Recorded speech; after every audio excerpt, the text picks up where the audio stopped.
Hi అండి. Welcome to Anu family Telugu traveller. ఈరోజు నేను మీకు ఈ వీడియోలో పంచభూత లింగాల్లో ఒకటైన జలలింగం జంబుకేశ్వరం చూపించబోతున్నానండి. ఈ వీడియోనైతే మీరు చివరి వరకు స్కిప్ చేయకుండా చూడండి. నేను మీకు ట్రాన్స్‌పోర్టేషన్ డీటెయిల్స్, బడ్జెట్ ఎంత కావాలి, అకామిడేషన్ డీటెయిల్స్, టెంపుల్ టైమింగ్స్, ఆలయంలో మనం దర్శించుకోవాల్సిన ప్రధాన దేవతలు, ఎన్ని డేస్ స్పెండ్ చేయాలి ఇక్కడ, అలాగే ఈ టెంపుల్ యొక్క స్థల పురాణం, ఇలాంటి డీటెయిల్స్ అన్నీ కూడా నేను మీకు డీటెయిల్‌గా చెప్తాను. ఏదైనా ఆలయానికి వెళ్లే ముందు స్థల పురాణం తెలుసుకోకుండా వెళ్ళిన దానికి, అలాగే స్థల పురాణం తెలుసుకొని వెళ్ళిన దానికి చాలా తేడా ఉంటుందండి. స్థల పురాణం తెలుసుకొని వెళితే మనకి చాలా ఆనందంగా ఉంటుంది. చాలా అనుభూతి చెందుతాం. అందువల్ల మీరు ఏ ఆలయానికి వెళ్లే ముందైనా స్థల పురాణం తెలుసుకొని వెళ్ళండి. ఇక్కడ మీరు చూస్తున్నది జంబుకేశ్వరం ఆలయం యొక్క ప్రధాన గోపురం అండి. ఇదే మనకి ఎంట్రన్స్. ఈ గోపురం లోపల నుండి మనం టెంపుల్ లోపలికి వెళ్ళాలి. పంచభూత లింగాలు 4 తమిళనాడులో ఉన్నాయండి. 1 మాత్రమే ఆంధ్రప్రదేశ్‌లో ఉన్నది. ఆంధ్రప్రదేశ్‌లో ఉన్నది శ్రీకాళహస్తిలో వాయులింగం.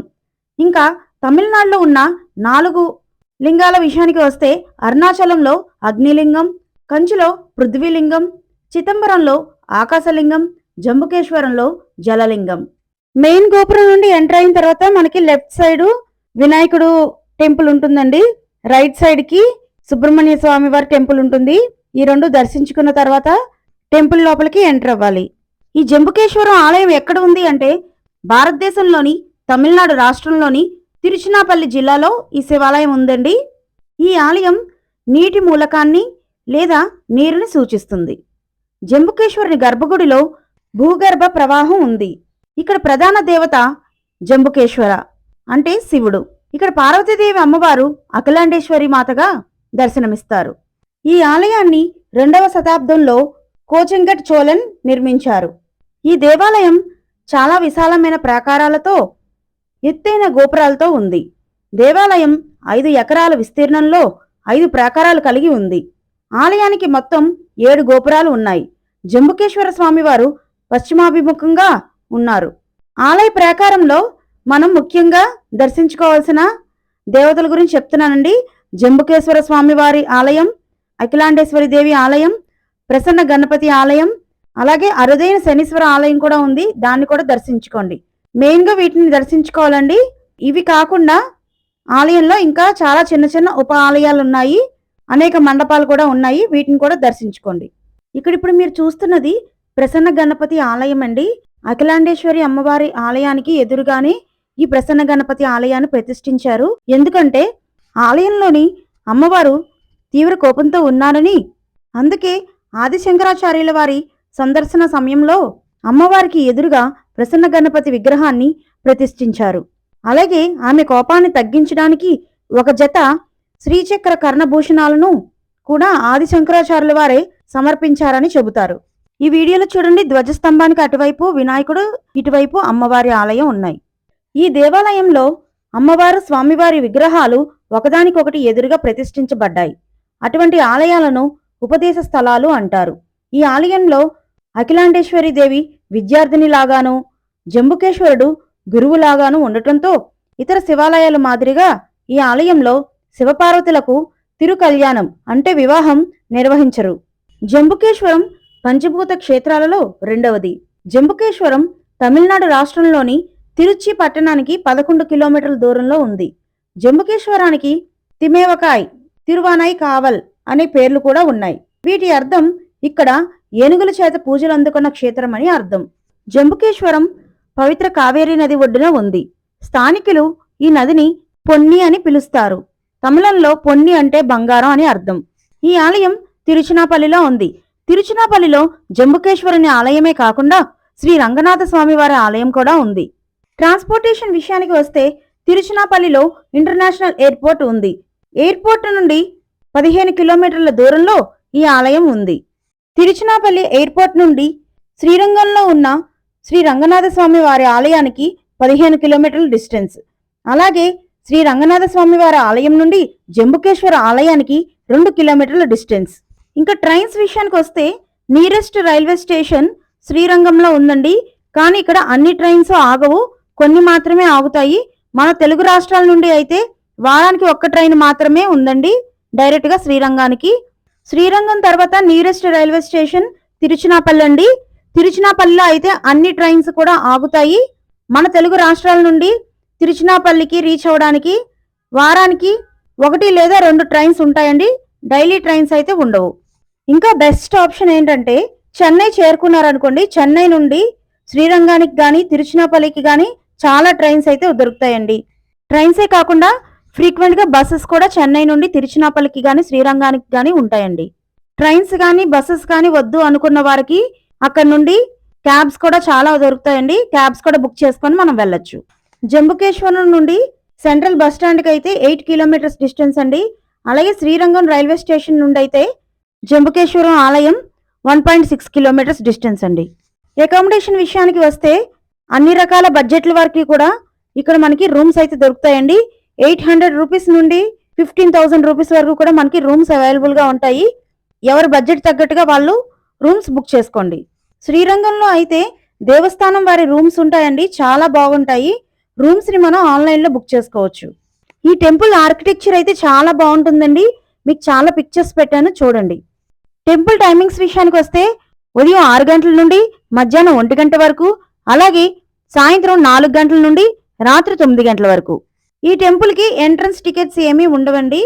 ఈ ఆలయంలోని శివుడిని పూజించిన వ్యక్తులకి దుఃఖాలు, పాపాలు, పేదరికం మరియు ఆరోగ్య రుగ్మతలు నశిస్తాయి. శరీరం మరియు ఆత్మ శుద్ధి పొందుతారు. సృష్టికర్త బ్రహ్మదేవుడు ఈ ఆలయంలో శివుడిని పూజించడం ద్వారా బ్రహ్మహతి పాపం నుండి విముక్తి పొందాడు. ఈ జంబుకేశ్వర ఆలయం శ్రీరంగంలో ఉన్న రంగనాథ స్వామి వారి ఆలయం కంటే చాలా పురాతనమైనది. రంగనాథ స్వామి వారి ఆలయం నుండి జంబుకేశ్వర ఆలయం 1 కిలోమీటర్ డిస్టెన్స్ లో ఉంటుందండి. ఆటో వాళ్ళు 100 రూపీస్ ఛార్జ్ చేస్తారు. 11వ శతాబ్దంలో చోళరాజులు ఈ ఆలయాన్ని నిర్మించినట్లు, ఆ తరువాత ఆలయ నిర్వహణ పల్లవరాజులు, పాండ్యులు, విజయనగర రాజులు చేసినట్లు తెలుస్తుంది. ఇక్కడ స్థల పురాణం మీద 2 ప్రాచుర్యంలో ఉన్న కథలు ఉన్నాయి. ఇప్పుడు మొదటి ఇతిహాసం తెలుసుకుందాం. మొదటి కథ ప్రకారం ఇక్కడ శంభుడు అనే ఋషి నివసిస్తూ ఉండేవాడు. ఆ ఋషి అత్యంత శివభక్తుడు. శివుడిని పూజించిందే మంచినీరు కూడా స్వీకరించేవాడు కాదు. కాలం గడుస్తూ ఉండగా ఒకసారి శంభుడికి శివుణ్ణి ప్రత్యక్షంగా పూజించాలని కోరిక కలిగింది. ఆ విధంగా శివుని ప్రసన్నం చేసుకోవడానికి తపస్సు చేయనారంభించాడు. శివుడు అతని తపస్సుకు మెచ్చి ప్రత్యక్షమయ్యి వరం కోరుకోమనగా శంభుడు తన అభిష్టం అయిన ప్రత్యక్షంగా పూజించే వరం కోరుకున్నాడు. భోలాశంకరుడు అంగీకరించి, ఇక్కడ లింగ రూపంలో వెలుస్తాను, నువ్వు జంబువృక్షం అంటే తెల్ల నేరేడు రూపంలో ఉండి నన్ను పూజించదు అని చెప్పి అంతరార్థం అవుతాడు. శివుడు శంభుడికి ఇచ్చిన వరం ప్రకారం లింగంగా ఆవిర్భవించగా శంభుడు జంబువృక్షమై శివుడిని అర్చిస్తూ ఉంటాడు. ఆలయ ప్రాంగణంలో ఉన్న జంబువృక్షమై శంభుడిగా ఇక్కడ భక్తుల నమ్మకం. ఇప్పుడు మరొక స్థల పురాణం తెలుసుకుందాం. ఒకసారి పార్వతీదేవి లోక కళ్యాణం కోసం శివుడు చేసిన తపస్సును ఎగతాళి చేసింది. శివుడు ఆమె చర్యను ఖండించాలని కోరుకున్నాడు మరియు తపస్సు చేయడానికి కైలాసం నుండి భూమికి వెళ్ళమని ఆదేశించాడు. శివుని కోరిక మేరకు అఖిలాండేశ్వరి రూపంలో పార్వతీదేవి తపస్సును చేసేందుకు జంబువనాన్ని వెతుక్కుంది. అక్కడ కావేరీ నది నీటితో ఒక లింగాన్ని తయారు చేసింది మరియు ఆమె పూజను ప్రారంభించింది. ఈ లింగాన్ని అప్పులింగం లేదా నీటి లింగం అని పిలుస్తారు. చివరకు శివుడు అఖిలాండేశ్వరికి దర్శనం ఇచ్చాడు మరియు ఆమెకు శివజ్ఞానాన్ని బోధించాడు. అఖిలాండేశ్వరి దేవి పశ్చిమాభిముఖంగా నిలబడి శివుడి నుండి తూర్పు ముఖంగా ఉపదేశం తీసుకుంది. కైలాసంలో నివసించే 2 శివగణాలు మాల్యవాన్ మరియు పుష్పదంత. వారు శివగణాలు అయినప్పటికీ వారు ఎప్పుడూ ఒకరితో ఒకరు గొడవ పడుతూ ఉండేవారు మరియు ఏదో ఒక దాని కోసం పోరాడుతూ ఉండేవారు. ఒక పోరాటంలో మాల్యవాన్ పుష్పదంతను భూమిపై ఏనుగుగా మారమని శపించాడు మరియు రెండోవాడు భూమిపై సాలిడుగా మారమని శపించాడు. ఏనుగు సాలిడు తిరువానై కావెల్కు వచ్చి శివారాధన కొనసాగించాయి. ఏనుగు కావేరీ నది నుండి నీటిని సేకరించి ప్రతిరోజు జంబు చెట్టు క్రింద ఉన్న శివలింగానికి అభ్యంగనాన్ని నిర్వహించింది. లింగంపై ఎండిన ఆకులు పడకుండా మరియు సూర్యరశ్మి నేరుగా దానిపై పడకుండా ఉండటానికి సాలీడు లింగంపై తన వెబ్బును నిర్మించింది. ఏనుగు వెబ్బును చూసి అది లింగంపై దుమ్ము అని భావించింది. ఏనుగు వాటిని చింపి లింగానికి నీరు పోసి శుభ్రం చేసి ప్రతిరోజు ఆ అభ్యాసం కొనసాగించింది. సాలీడు ఒకరోజు కోపంతో ఏనుగు తొండంలో పాకింది మరియు ఏనుగును కొరికి చంపింది. జంబుకేశ్వరుని రూపంలో ఉన్న శివుడు ఇద్దరి ప్రగాఢ భక్తికి చలించి శాపవిముక్తులను చేశాడు. ఏనుగు ఇక్కడ శివుడిని పూజించినందుకు ఈ ప్రదేశానికి తిరు ఆనైక అని పిలువబడింది. తిరు అంటే పవిత్రం, ఆనై అంటే ఏనుగు, కా అంటే అడవి అని అర్థం. తరువాత తిరు ఆనైక అనే పేరు తిరువానై కావల్ మరియు తిరువానై కోయిల్గా మారింది. ఏనుగుని చంపి పాపం చేసిన ఫలితంగా మరుసటి జన్మలో సాలీడు కోచెంగడ్ చోళగా జన్మించాడు మరియు 70 దేవాలయాలను నిర్మించాడు మరియు వాటిలో ఈ ఆలయం ఒకటి. చోళుడు ఈ ఆలయంతో పాటు 70 ఆలయాలను నిర్మించాడని నలాయిరా దివ్య ప్రబంధంలో పేర్కొనబడింది. తన పూర్వజన్మలో ఏనుగుతో తనకున్న శత్రుత్వాన్ని గుర్తు చేసుకుంటూ చిన్న ఏనుగు కూడా ప్రవేశించకుండా శివసన్నిధిని నిర్మించాడు. జంబుకేశ్వరుని గర్భగుడిలోని ప్రవేశ ద్వారం 1.2 మీటర్లు అంటే 4 అడుగుల ఎత్తు మరియు 2.5 అడుగుల వెడల్పు మాత్రమే. ఇక్కడి లింగం ఎత్తు గర్భగుడి నేల నుండి దాదాపు 3 అడుగులు ఉంటుంది. జంబుకేశ్వరుడిగా పేరు పొందినప్పటికీ ఇక్కడి లింగం నీటితో నిర్మితమైంది కానీ నీటిలో లేదు. లింగం పానపట్టం నుండి ఎల్లకాలము నీరు ఊరుతూ ఉంటుంది. ఈ విషయం భక్తులకు చూపించేందుకు లింగం పానపట్టంపై ఒక వస్త్రం కప్పుతారు. కొంతసేపటికి దానిని తీసివేసి ఆ వస్త్రాన్ని పిండుతారు. ఆ పిండిన వస్త్రం నుండి నీరు వస్తుంది. గర్భగుడిలో గవాక్షానికి నవద్వార గవాక్షం అని పేరు. గర్భాలయంలో ఉన్న జంబుకేశ్వరుడినే అప్పులింగేశ్వరుడు, నీర్ తిరల్ నాదార్ అని కూడా పిలుస్తారు.